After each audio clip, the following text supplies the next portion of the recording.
Good morning and good evening everyone. Good morning उनके लिए जो ये वीडियो सुबह सुबह देखेंगे और गुड इवनिंग उनके लिए जो शाम को देखेंगे, तो आप अपने अकॉर्डिंग एडजस्ट कर लीजिएगा। तो ये वीडियो है ऑन डिमांड। बच्चों ने डिमांड किया है कि सर जेनेटिक्स के क्वेश्चन करा दीजिए, ठीक है। तो अब क्योंकि नंबर ऑफ़ क्वेश्चंस जेनेटिक्स में काफ़ी ज़्यादा हैं जो नीट में प्रीवियस ईयर में आए हुए हैं, ज़्यादा क्वान्टिटी में क्वेश्चन आते हैं, नंबर ऑफ़ क्वेश्चन अगर देखा जाए तो जेनेटिक्स के चैप्टर से आपको ज़्यादा मिलेंगे। तो हम लोग क्या कर रहे हैं कि इसमें ना एक साथ सारे अगर क्वेश्चन को मैं डिस्कस करूँगा बहुत सारे, तो वीडियो काफ़ी लंबा हो जाएगा। तो बेटर ये है कि हम लोग इसको पार्ट में कर लेते हैं, है ना।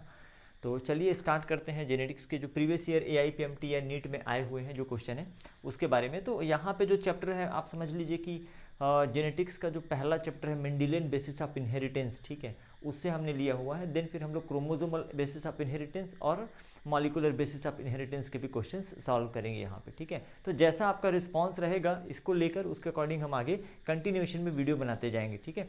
चलिए तो हम लोग स्टार्ट कर लेते हैं आज का, ठीक है, topic Mendelian basis of inheritance और उससे रिलेटेड क्वेश्चन, ठीक है।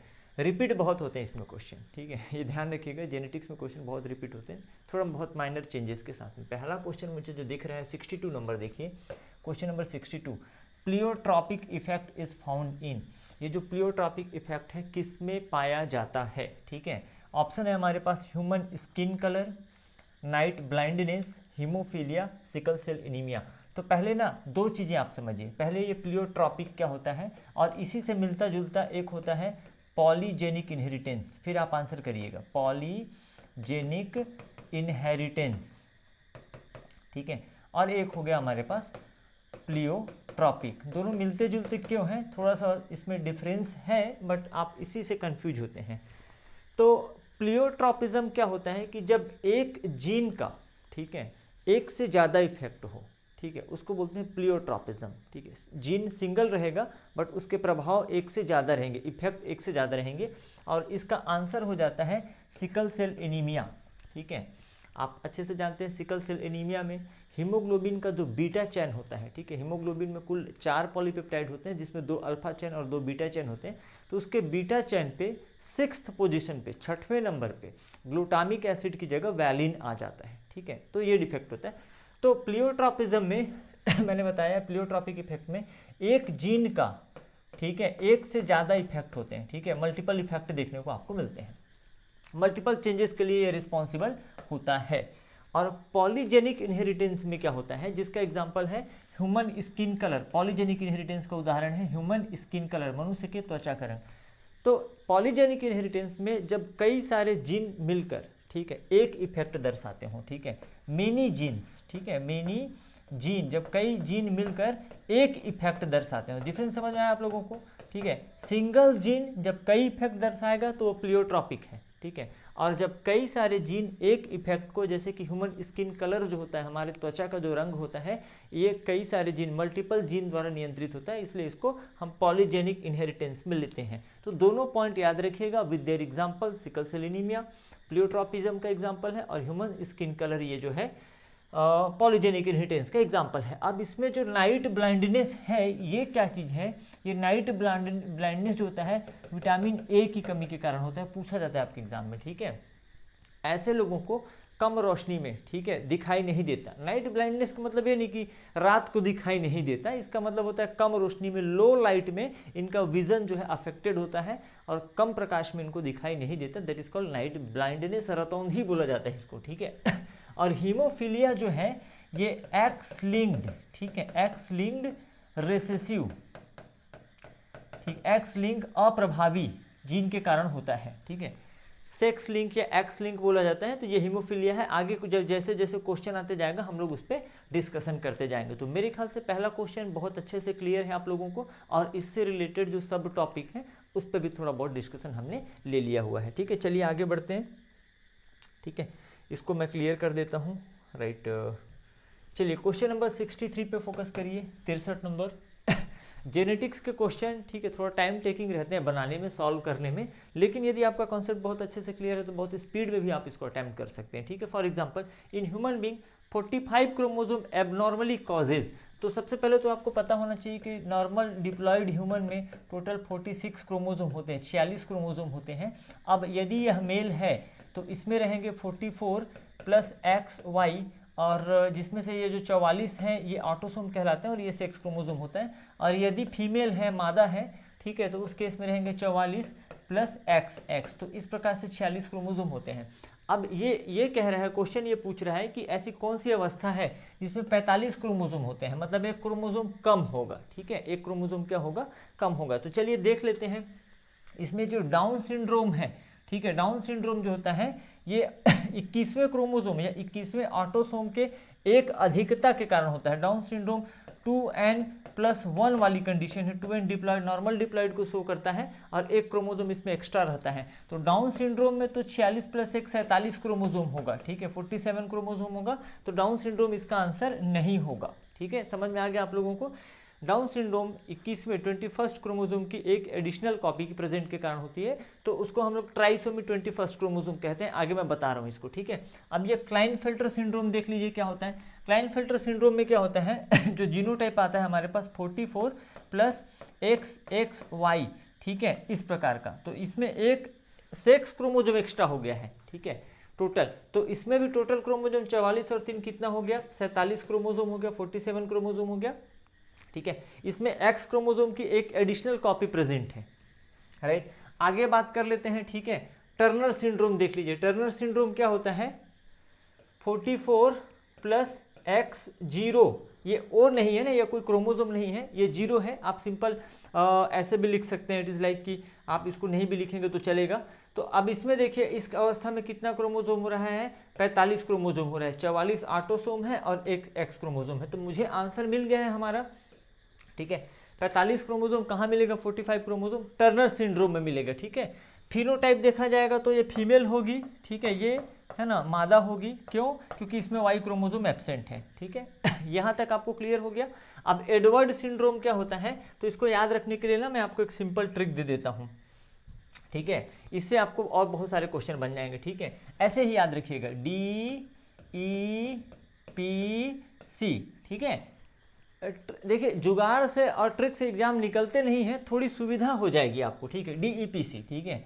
फिर आप लोग लिख लीजिएगा 21, 18, 13 और 5, ठीक है। ऐसे ही 2-4 बार आप प्रैक्टिस करेंगे, सिंपल। इसको कोई ट्रिक नहीं है कि दिल्ली जाओगे तो एडवर्ड मिलेगा, ऐसा कोई ट्रिक विक नहीं बताऊंगा मैं आपको। सिंपल DEPC ऐसे लिख लीजिए और 21, 18, 13, 5 ऐसे, है ना, घटते क्रम में हमने लिखा हुआ है, ठीक है। D का मतलब है डाउन सिंड्रोम। D का मतलब क्या है, डाउन सिंड्रोम। E का मतलब है एडवर्ड सिंड्रोम, है ना। अभी देखो बहुत सारे क्वेश्चन में यह काम आएगा और मैं हर बार नहीं बताऊंगा आपको, तो इससे ध्यान रखिएगा आप लोग, ठीक है। E मतलब एडवर्ड सिंड्रोम, ठीक है। P मतलब होता है पटाऊ, पटाऊ सिंड्रोम, है ना, सब में एडवर्ड्स होगा, डाउन्स होगा, ऐसे देख लेना आप लोग, है ना। P मतलब पटाऊ सिंड्रोम। और C मतलब होता है cat cry, cat cry syndrome, या इसको बोलते हैं क्राई डू चैट, ठीक है। ये जो कैट क्राई सिंड्रोम या क्राई डू चैट, ठीक। यहाँ तक समझ में आ गया आप लोगों को, हमने नाम दिया हुआ है। D मतलब डाउन सिंड्रोम, E मतलब एडवर्ड, P मतलब पटाऊ और C मतलब कैट क्राई सिंड्रोम, ठीक है। अब मैं काम करता हूँ, इसको क्लीन करता हूँ, ठीक है। इसको हम लोग मिटा देते हैं। नाम आपको समझ में आ गया कौन क्या है। देखिए तो इसमें से जो पहले 3 हैं, पहले 3 ट्राई, 3 को हम लोग क्या बोलते हैं, ट्राई।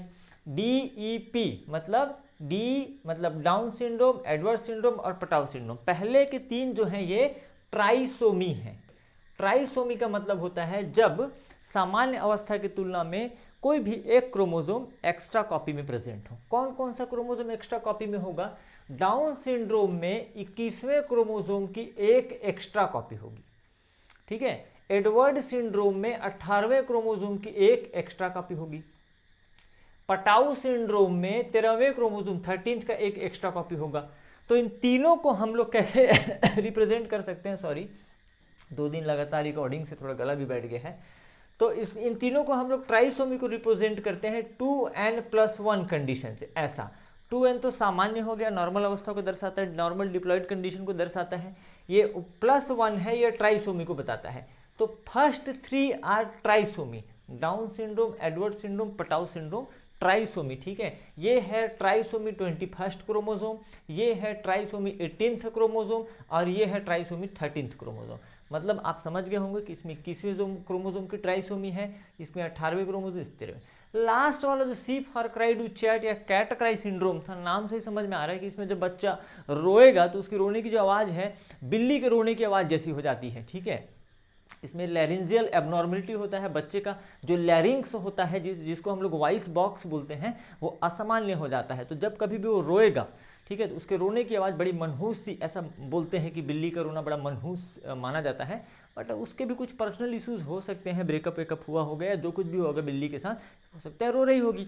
तो हम लोग जब कंपेयर करते हैं तो बच्चे की रोने की जो आवाज़ आती है वो बिल्ली के रोने की आवाज़ जैसी लगती है, इसलिए इसको बोलते हैं कैट क्राई सिंड्रोम। तो इसमें क्या होता है, ये ट्राइसोमी नहीं है, इसमें 5वां क्रोमोजोम का, 5 मतलब 5th क्रोमोजोम का जो शॉर्ट आर्म होता है, शॉर्ट आर्म मतलब छोटी भुजा, ये डिलीट हो जाती है। क्या हो जाता है, ये डिलीट हो जाता है। तो उसको बोला जाता है cri du chat syndrome is due to deletion short arm of 5th chromosome. समझ में आ गई बात। 5वें क्रोमोजोम का जो छोटी भुजा होगा, शॉर्ट आर्म होगा, जैसे क्रोमोजोम हम लोग बनाते हैं ना, तो ये जैसे ये अब ये 2 भुजा बनाया मैंने, तो ये छोटा वाला है और ये बड़ा वाला है, तो ये छोटा वाला भुजा क्या हो जाएगा, डिलीट हो जाएगा। शॉर्ट आर्म क्या है, डिलीट हो जाएगा, तो इसलिए क्राई डू चैट सिंड्रोम होता है। तो शॉर्टकट में मैंने बताया हुआ है, अभी सिम्टम्स वगैरह पे और नहीं जाते, इसका मैंने आपको बता दिया। इसमें लेरिंजियल एबनॉर्मलिटी होती है क्राई डू चैट में, ठीक है, इसलिए बच्चे के रोने के बाद बिल्ली के रोने जैसी हो जाती है। तो क्वेश्चन आपका क्लियर हो गया। अब बताइए एडवर्ड सिंड्रोम क्या है, आपसे पूछा जाएगा। तो 18th क्रोमोजोम की ट्राइसोमी है, ठीक है, 18th क्रोमोजोम का ट्राइसोमी है। डाउन सिंड्रोम आप बता सकते हैं 21वें क्रोमोजोम का ट्राइसोमी है। क्लाइनफेल्टर के लिए मैंने बताया 44 + XXY, और इसका जो आंसर जाता है दैट इज टर्नर सिंड्रोम, जिसमें कंडीशन होता है 44 जो नॉर्मल ऑटोसोम है वो रहेंगे ही रहेंगे और एक एक्स क्रोमोजोम रहेगा।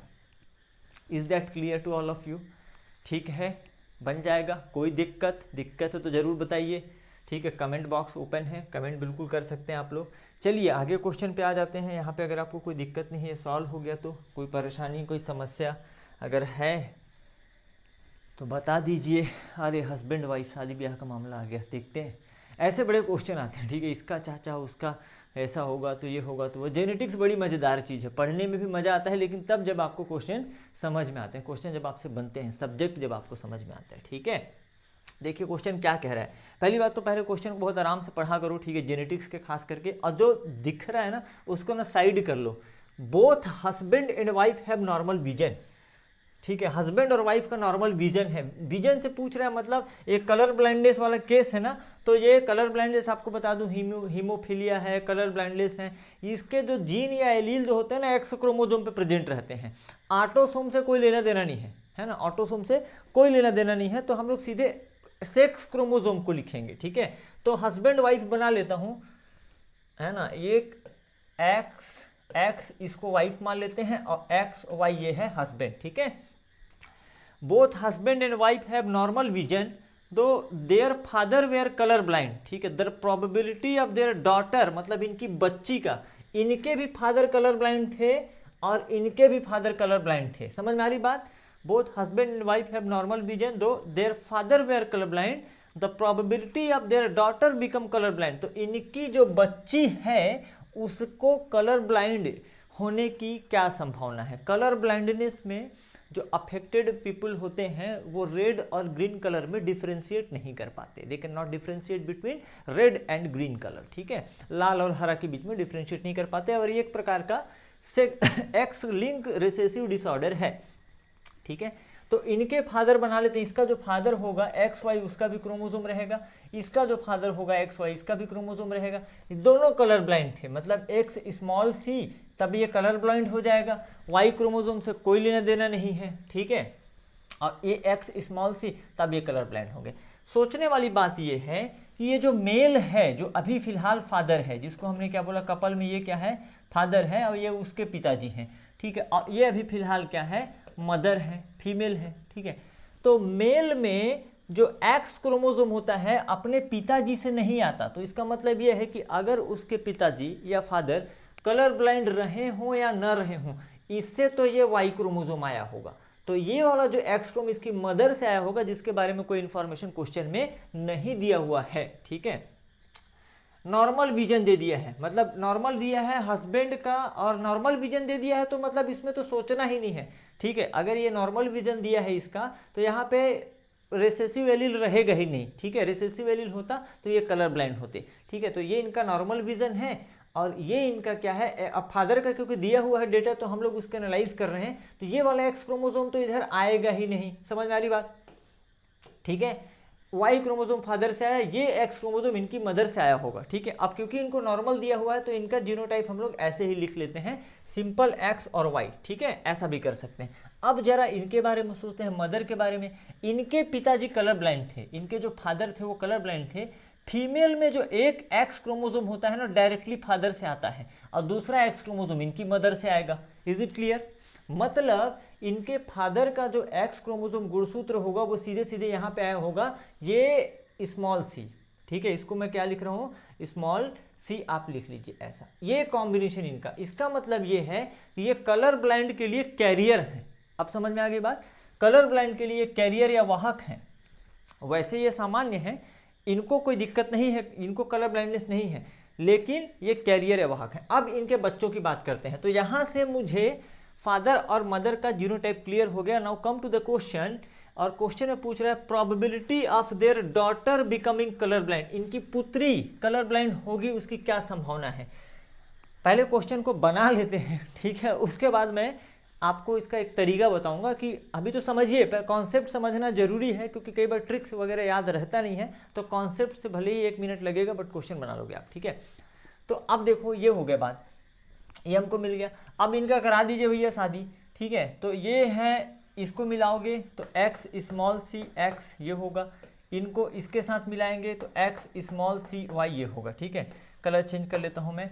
अब ये दूसरा वाला है, इसको मिलाइए एक्स और एक्स, ठीक है, और इसको मिला दो बेटा ऐसे, तो एक्स और वाई, इस प्रकार का कॉम्बिनेशन मिला।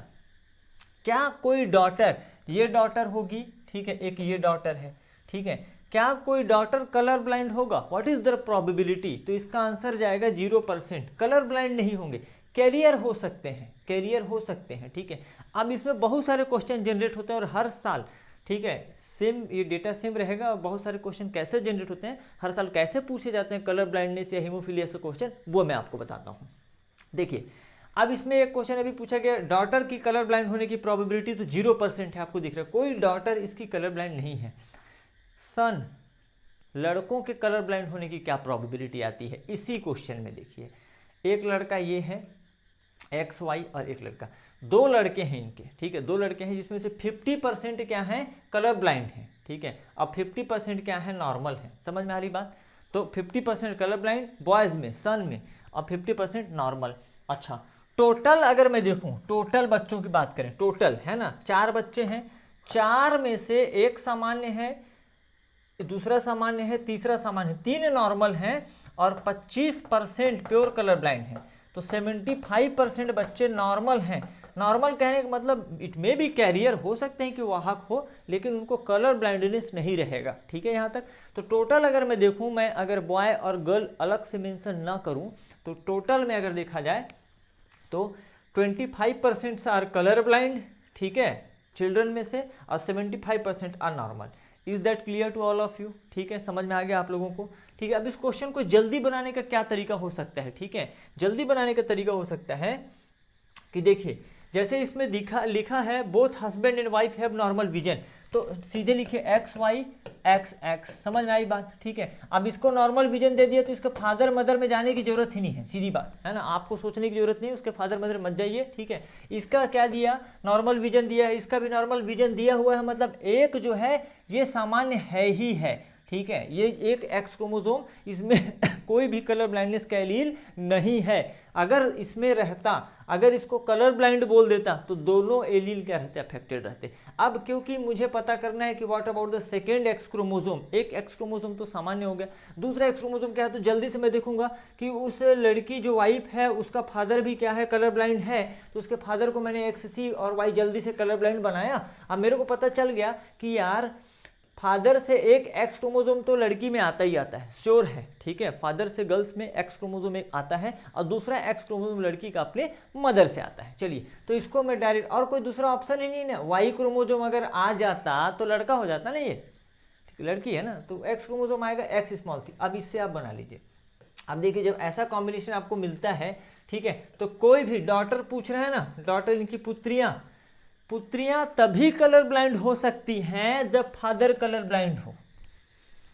सोच के देखिएगा, अगर मैं इसको दोनों को कर देता, चलो क्वेश्चन से थोड़ा आगे हट जाते हैं, एनालिसिस करते हैं। अगर मैं इसको क्या करता, ठीक है, दोनों को x स्मॉल c मतलब रिसेसिव एलील ले लिया, मदर में दोनों, मदर को कलर ब्लाइंड बोल दिया, दो फादर को मैं क्या ले लेता हूँ, नॉर्मल ले लेता हूँ। चलिए देखिए, फादर को क्या कर लेते हैं, x और y, ठीक है, नॉर्मल ले लेता हूँ। इस अवस्था में भी इनके बच्चे मेल जो चाइल्ड होंगे वो कलर ब्लाइंड हो सकते हैं, लेकिन जो फीमेल चाइल्ड होंगे वो कलर ब्लाइंड नहीं हो सकते, क्योंकि एक एक्स क्रोमोसोम तो फादर से आएगा ही आएगा, दूसरा एक्स क्रोमोसोम ये वाला आएगा मान लो, तो एक्स स्मॉल सी ये कैरियर होगी।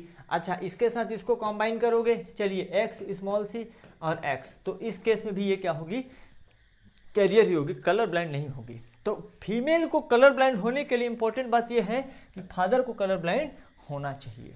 Is that clear?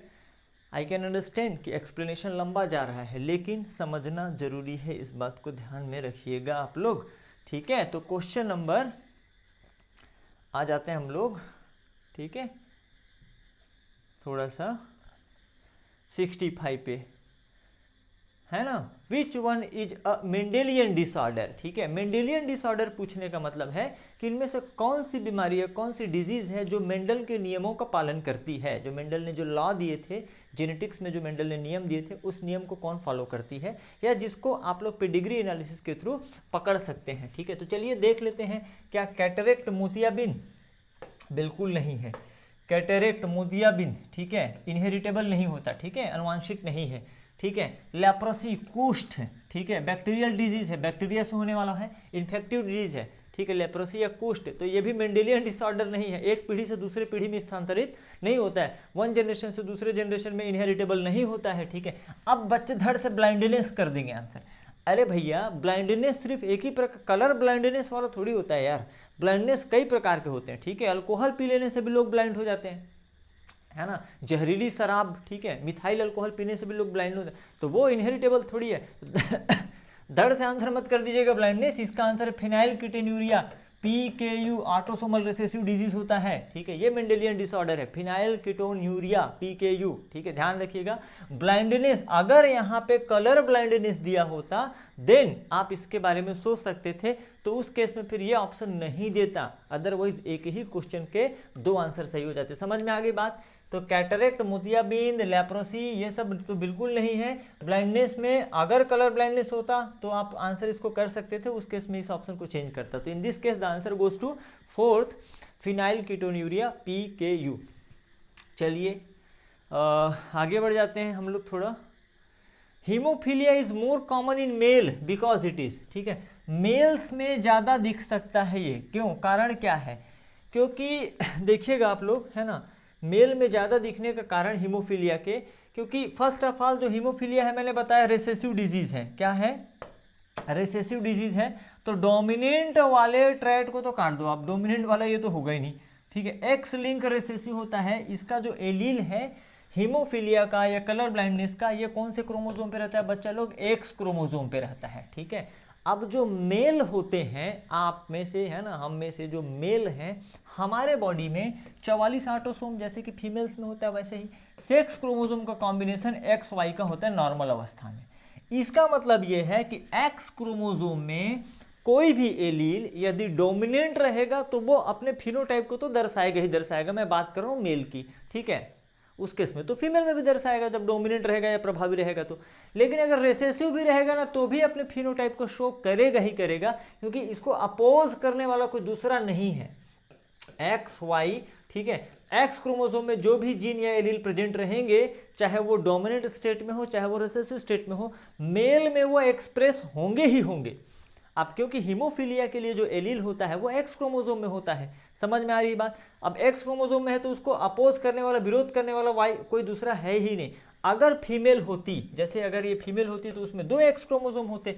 अब हीमोफीलिया का एक जीन मान लो रिसेसिव स्टेट में यहाँ पे प्रेजेंट है और दूसरा बेटा डोमिनेंट स्टेट में, तो ये इस बीमारी को अपोज कर दे रहा है ना, तो जो डोमिनेंट वाला एलील है वो रिसेसिव को या अप्रभावी को अपोज कर रहा है, विरोध कर रहा है, उसको एक्सप्रेस होने नहीं दे रहा है। लेकिन मेल के केस में तो भैया स्मॉल h भी रहेगा, रिसेसिव स्टेट में भी रहेगा, तो इसको अपोज करने वाला कोई दूसरा एक्स क्रोमोसोम नहीं है।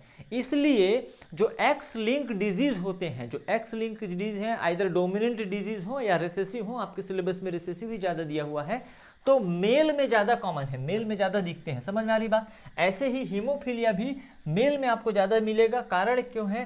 क्योंकि इसका जो ट्रेट है recessive trait carried by x chromosome, answer करके आइएगा। समझ में आ रही बात? ठीक है, तो recessive trait carried by x chromosome, x chromosome पे इसका रहता है, अप्रभावी है। ठीक है, आगे चलते हैं। देखिए बहुत बढ़िया क्वेश्चन आ रहा है ना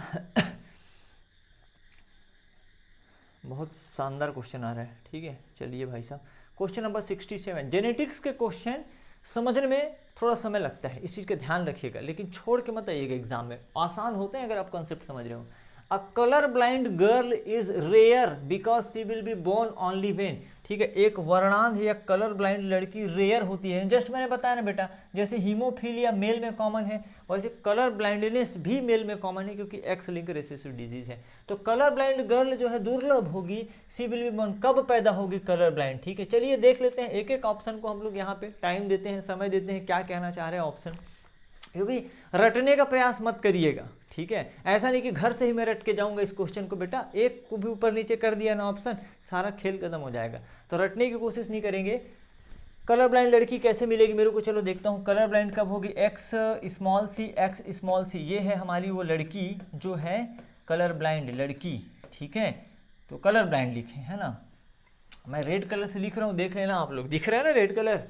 yes, someone can not differentiate between red and green. ठीक है, लाइक अगर मैं यहीं पे लिख दूं भैया कहाँ है ग्रीन, ठीक है, लड़की, देखना है ना, लड़की। अभी मैंने ग्रीन कलर से लिखा, अब देखो कि इसको क्या दिख रहा है। चलो ठीक है, तो ऐसा सिचुएशन मेरे को कब मिलेगा? Her mother and maternal grandfather were colour blind. ठीक है, हर मदर, इसकी मदर कलर ब्लाइंड हो, और मैटरनल ग्रैंडफादर मतलब नाना जी, इसकी माता जी और इसके नाना जी कलर ब्लाइंड हो। ठीक है, करके देख लें, इसकी माता जी अगर कलर ब्लाइंड है तो उनका ये कॉम्बिनेशन होगा, इनकी माता जी है ना, माता जी मतलब मदर है ना, और इसके नाना जी का सीन है, मैटरनल ग्रैंडफादर का क्या है भैया, देखो नाना जी भी एक्स, सी और वाई, तो ये जीन इनके नाना जी से इनके मदर में आया होगा, और ये एक आया होगा। ठीक है, लेकिन ये दूसरा तो फादर के साइड से आएगा ना, दूसरा कहाँ से आएगा? फादर के साइड से आना है। एक समझ में आ रहा है ना, एक एक्स क्रोमोसोम इनके नाना जी से इनके मदर में आया, मदर से इनके में आ गया, चलो ये मान लेते हैं हम लोग। ठीक है, तो जो दूसरा एक्स क्रोमोसोम जिसमें कलर ब्लाइंडनेस के लिए रिसेसिव एलील होना चाहिए, ये फादर साइड से आएगा। तो पहले वाले से सेटिस्फाई तो नहीं हो रहा हूं मैं, देख लेते हैं। Her father and maternal grandfather were colour blind, तो इसके पिताजी कलर ब्लाइंड हो, जिसमें मतलब एक्स, स्मॉल सी और वाई, तो ये एलील मुझे यहाँ पे मिल जाएगा।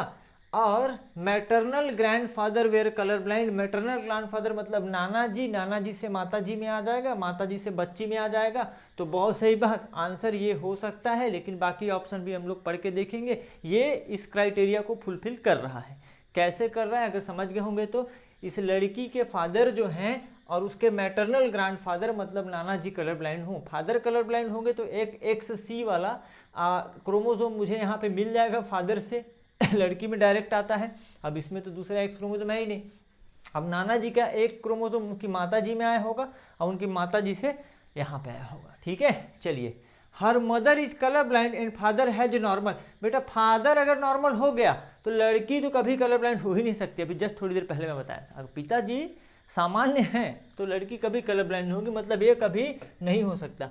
Parent have normal vision but grand parent, बेटा पेरेंट का नॉर्मल विजन बोलने का मतलब फादर का भी नॉर्मल विजन हो और मदर का भी नॉर्मल विजन हो। मदर का नॉर्मल विजन होगा तो चल जाएगा, कोई दिक्कत नहीं, कैरियर हो सकती है, लेकिन फादर का नॉर्मल विजन हुआ बेटा, पिताजी का अगर नॉर्मल विजन हुआ तो लड़की तो कभी कलर ब्लाइंड नहीं होगी, मतलब ये भी नहीं होगा ना। इन दोनों में से बेस्ट आंसर ये सेटिस्फाई कर रहा है डायरेक्ट, तो जाइए दूसरे नंबर पे। ठीक है, कोई डाउट, कोई दिक्कत, कोई कंफ्यूजन, समझ में आ गया?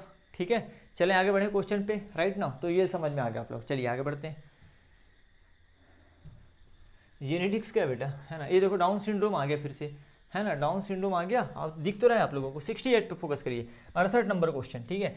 Down syndrome is due to, लो सर आप तो कुछ और ही बताए थे, ये क्या होता है, देखो मैं बता रहा हूँ क्या है, याद रखिएगा। Non disjunction of chromosome, crossing over, linkage, sex link, inheritance तो है नहीं, आंसर इसका नॉन डिसजंक्शन है। अब मैं आपको समझाता हूँ कि नॉन डिसजंक्शन क्या है और कैसे होता है।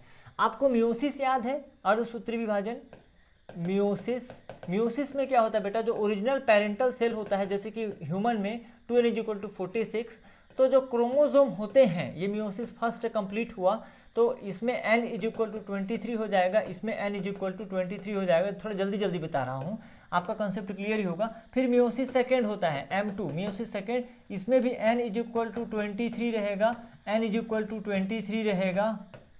अब इससे भी 2 सेल बनेंगे और सब में n=23, n=23, 32 नहीं होगा बेटा, 23 होगा, ठीक है, ध्यान रखिए 23 है ना। लो भैया थोड़ा मिटा देते, नहीं तो कहोगे सर गलत लिख दिए, है ना, 23। होता क्या है मियोसिस के समय, ठीक है, मियोसिस को हम लोग 2 पार्ट में डिवाइड करते हैं, मियोसिस फर्स्ट और मियोसिस सेकेंड, ठीक है। और दोनों पार्ट में स्टेज होते हैं, प्रोफेज, मेटाफेज, एनाफेज, टीलोफेज, ध्यान सुनिएगा, ठीक है। Prophase, metaphase, anaphase, telophase. Meiosis first में होगा तो prophase first, metaphase first, anaphase first, telophase first, ठीक है, इसको ऐसे बोलते हैं।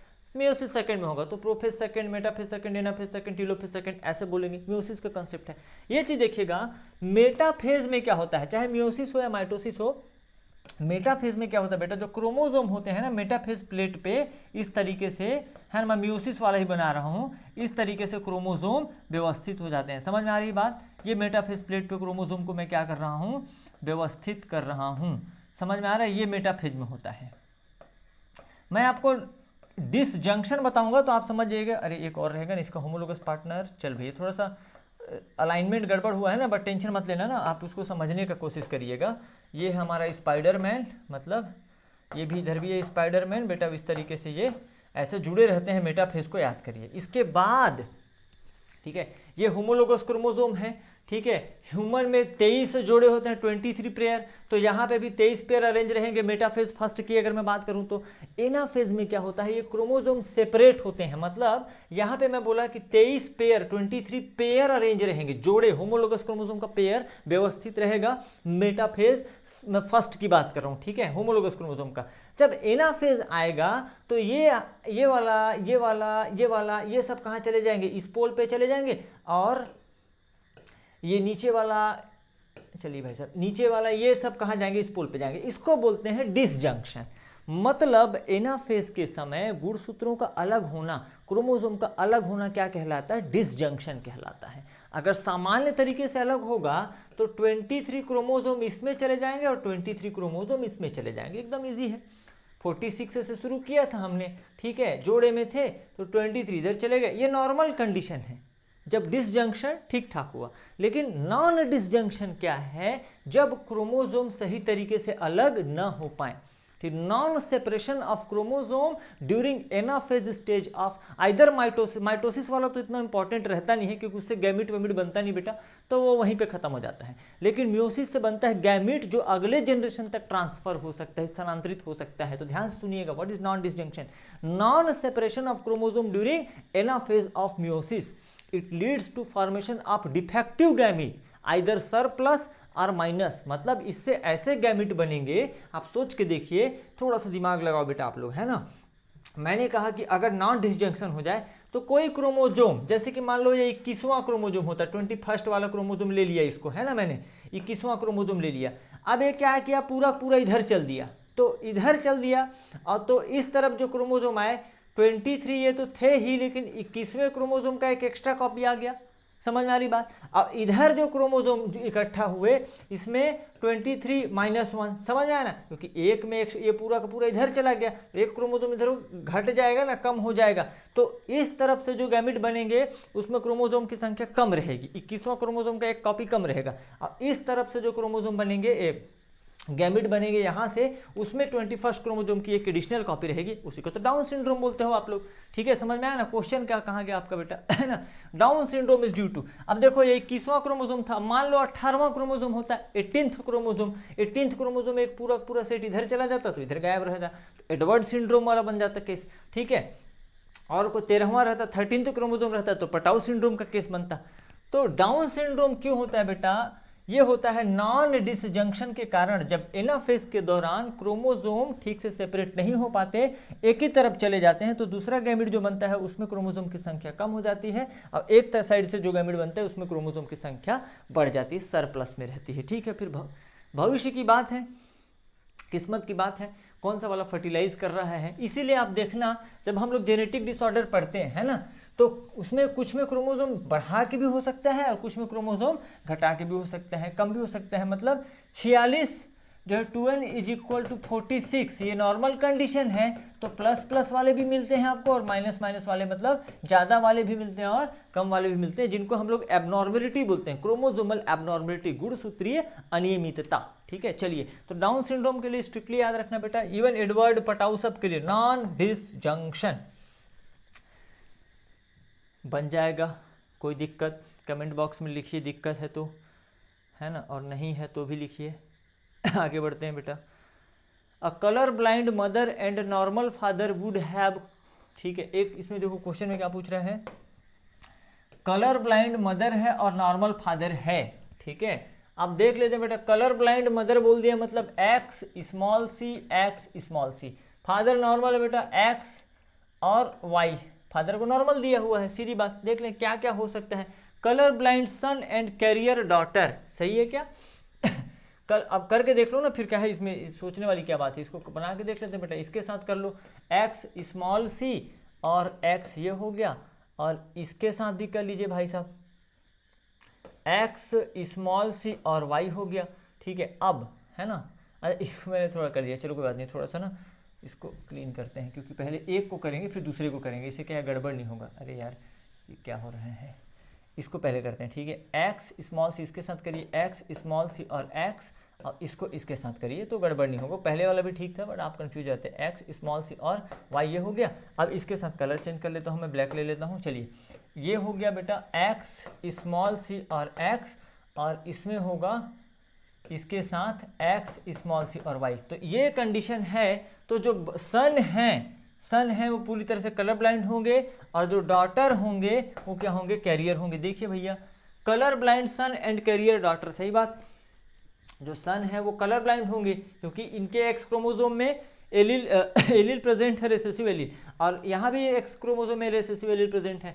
तो सन जो होंगे कलर ब्लाइंड होंगे और डॉटर जो होंगे, इसमें ऐसे क्वेश्चन में रटा नहीं जाता यार, आपको सॉल्व करना है। ठीक है, और सही मेथड से करना है। देखिए हमसे वो क्या हो रहा था, क्रॉस हो जा रहा, तो सही मेथड से करिए, परफेक्ट आंसर है। Colour blind son and carrier, अच्छा दोनों ऑप्शन सेम दिया हुआ है, ये कुछ रहा होगा, ये प्रिंटिंग मिस्टेक होगा। देखिए मल्टीपल टाइम रिपीट हुआ है क्वेश्चन, ठीक है, लेकिन कलर ब्लाइंड सन और कैरियर डॉटर हो सकता है कलर ब्लाइंड सन्स लिखा हुआ है।